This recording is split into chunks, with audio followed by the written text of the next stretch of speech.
دیوبندی یا وہابی کے پیچھے نماز ادا کی جا سکتی ہے کہ نہیں؟ ذرا غور سے سنیے گا. دیوبندی یا وہابی کے پیچھے نماز ادا کی جا سکتی ہے یا نہیں؟ میں سادات کے بخاری فیملی سے تعلق رکھتا ہوں. امام زین العابدین کے 36ویں خاندان میں اس وقت آپ کے سامنے بیٹھا ہوں. جتنا میرے رب نے چاہا میں نے علم دین بھی حاصل کیا، قرآن پاک کا حافظ بھی ہوں، تجوید بھی پڑھی، اور پنجاب یونیورسٹی سے میں نے ہسٹری میں ماسٹر بھی کیا، ایم اے بھی کیا. ایک پیر گھرانے کے ساتھ میرا تعلق ہے، ہاتھ بھی لوگ چومتے ہیں، پیار بھی کرتے ہیں. میں کسی کی ماں کو گالی دوں وہ میرا ہاتھ چومے نہیں؟ اونچی آواز سے بولو، تکڑے ہو کے بیٹھیں گے. جٹ ذمہ دار لوگ بیٹھے ہیں، ذرا میری بات کا جواب دیجیے گا. اگر اس پورے مجمع میں سے کسی کی ماں کو میں گالی دوں وہ میرے پیچھے نماز پڑھے گا؟ اونچی آواز سے بولو. کیوں؟ آپ نے گالی دی اس کی ماں کو گالی دی نا، اس لیے. اور جو نبی کی ماں کو کافرہ کہے، ذرا غور کیجئے گا، جو نبی کی ماں کو کافرہ کہے، آپ پھر یہ کوشچن کریں کہ اس کے پیچھے نماز ہو سکتی ہے کہ نہیں؟ تیری ماں کو گالی نکالے کوئی، اس کے ساتھ تو ہاتھ بھی نہیں ملاتا. تیری ماں بڑی عزت والی. میں کہتا ہوں کہ ماؤں کو عزت ملی تو اس ماں کا صدقہ جس کی گود میں زہرا کا بابا کھیلتا رہا، اور ان کا نماز جنازہ پڑھا جا سکتا ہے، یعنی ان کے پیچھے نماز پڑھی جا سکتی ہے یا ان کا نماز جنازہ پڑھا جا سکتا ہے. تو تکلیف کیڑی ہے کہ ہر کس کا جنازہ پڑھنا؟ اصل یہ کوئی ہنسنے والی بات نہیں. جس کا عقیدہ صحیح نہیں ہے اس کے لیے دعائے مغفرت کرنے والا خود گناہگار ہوتا ہے، چاہے وہ دیوبندی ہو، وہابی ہو، مجھے اس سے کوئی غرض نہیں. جو بھی گستاخ رسول ہے، گستاخ صحابہ ہے، گستاخ اہل بیت ہے، اور گستاخ اولیاء کرام ہے، نہ ہم اس کے پیچھے نماز پڑھتے ہیں نہ اس کی نماز جنازہ پڑھتے ہیں. بے شک. 11ویں شریف اور کل شریف کے بارے میں کچھ لوگ کہتے ہیں کہ یہ خنزیر سے زیادہ حرام ہے. یا بیان فرمائیں کہ اس شخص کی شرعی حیثیت کیا ہے؟ اس شخص کی شرعی حیثیت کیا ہے؟ اس شخص کی، پہلے آپ نے لکھا ہے کچھ لوگ کہتے ہیں، پھر آپ نے لکھا ہے اس شخص کی. اس شخص واحد ہے، کچھ لوگ جمع ہے. اب کتنے لوگ کہہ رہے ہیں؟ ایک کہہ رہا ہے، یہ جتنے بھی لوگ کہہ رہے ہیں، جتنے بھی لوگ یہ فتویٰ لگا رہے ہیں وہ بکواس کر رہے ہیں. 11ویں شریف ہے یا کل شریف ہے، اس میں ہوتا کیا؟ یہ 100 مرتبہ آپ نے مسئلے کو سمجھا ہوگا.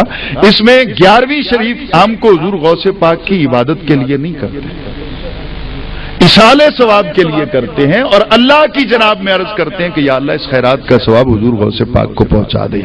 اور اس کا باقاعدہ طور پہ صحیح احادیث مقدسہ سے ثبوت ہے.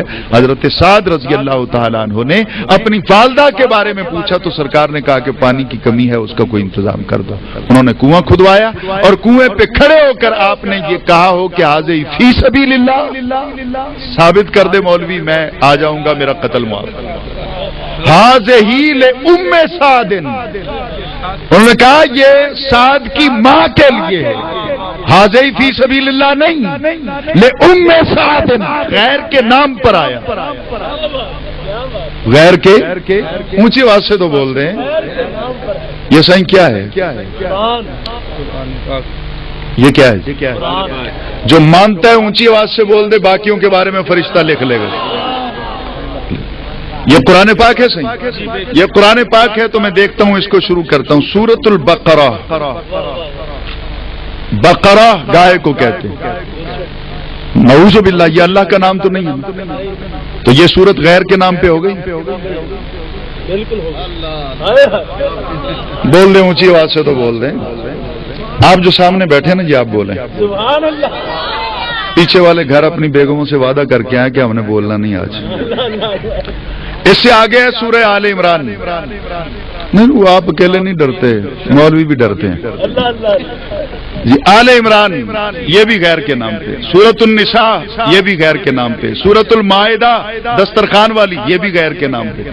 सूरतुल अनाम चौपायों वाली, ये भी गैर पे नाम पे। सूरतुल आराफ, ये भी गैर के नाम पे। सूरतुल अनफाल, ये भी एक सूरतुल रहमान है अल्लाह के नाम पे। 113 गैरुल्लाह के नाम पे।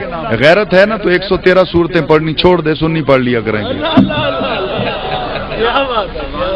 गैर का नाम जो आ गया, आप छोड़िए, गैर के नाम पे जो चीज आ जाए वो हराम हो जाती है। आग के रकबे हैं, आप काश्तकारी करते हैं, आप जब भी किसी से रकबा खरीदते हैं, महकमा माल में पटवारी के पास जाते हैं, रकबे का इंतकाल अल्लाह के नाम करवाते हैं या अपने नाम? बोले जी, अपने नाम करवाते हैं ना, तो गैरुल्लाह के नाम पे हो गया ना। तो मौलवी से पूछिए कि ये रकबा हो गया गैरुल्लाह के नाम, अब ये तो हो गया हराम। जब आप गंदम उसमें काश्त करते हैं तो मौलवी किस मुंह से उशर लेने आता है? हराम खाने आता है? क्या बात है, क्या बात है। सोचने वाली बात है। मौलवी फिर हराम खाने आता है ना जी, को हराम है ना, गैर के नाम पे जो हो गया। ये मस्जिदें आजकल अल्लाह के नाम पे नहीं रही, ये देवबंदियों की है, वो बरेलवियों की है, वो आले हदीस की है, वो शिया की है, वो फलां की है, वो फलां की है। अल्लाह का घर दिखाओ कहां पे। और अगर ये अल्लाह का घर है तो जहां तुम्हारा हक बनता है तौहीद के नगमे अलापने का, वहां हमें भी इजाजत दो, हम भी आके सलातो सलाम पढ़ लिया करें। मुझे बात से बोली, हमारी मस्जिद में एक बार तबलीगी जमात वाले आ गए तो मैंने कहा जी कि आपको इजाजत नहीं, आप तशरीफ ले जाएं, आपके अपने मसलक के लोग हैं, वहां जाके तबलीग करें। तो उन्होंने कहा जी नहीं जी, उनकी मर्जी है, हमें वहां जाने दें या ना जाने दें, हम तो यहाँ दीन की बातें करने के लिए। मैंने कहा जी अब वहां जाएं, जाके दीन की बातें करें। जी वो तो उनकी मर्जी है जी, वो हमें पता नहीं वहां जाने देते। तो मैं कहा इधर पैसे भरे हुए जी,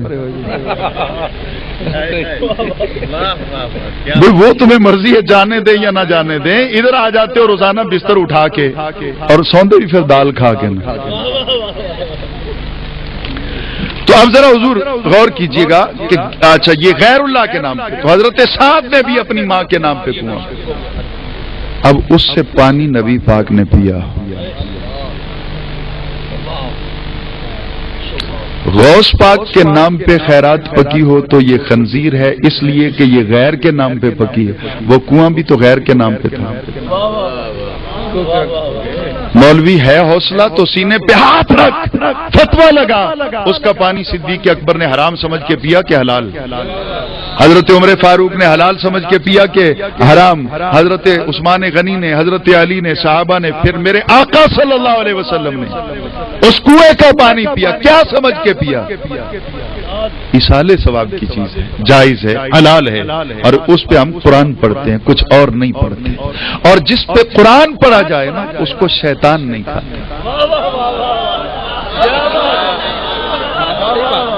ये मैं किसी को हूट नहीं कर रहा हूं। मसनवी के अंदर मौलाना रूम रहमतुल्लाह ताला ने लिखा है कि मक्खियों से पता किया गया कि ये मक्खियां शहद किस तरह बनाती, तो मक्खियों ने कहा कि हम मुख्तलिफ जायके के रस लेके आती, उस वक्त ये शहद बनता है जब हम इस पे नबी अलैहिस्सलाम पे दरूद पढ़ते हैं। ये आंधी रिकॉर्ड बात। तो आजकल आप देखते हैं कि मार्केट में 2 नंबर का शहद भी आ गया। मैंने एक सियाने से पूछा जी पता नहीं चलता कि ये असली है या नकली? उसने कहा जी बड़ी आसानी से पता चल जाता है। मैंने कैसे? कहने लगा रोटी पे लगाओ, कुत्ते के आगे फेंक दो, असली हुआ तो नहीं खाएगा, नकली हुआ तो खा लेगा। नहीं समझाइएगा, जरा गौर कीजिएगा। कुत्ते के आगे रोटी डाल दो,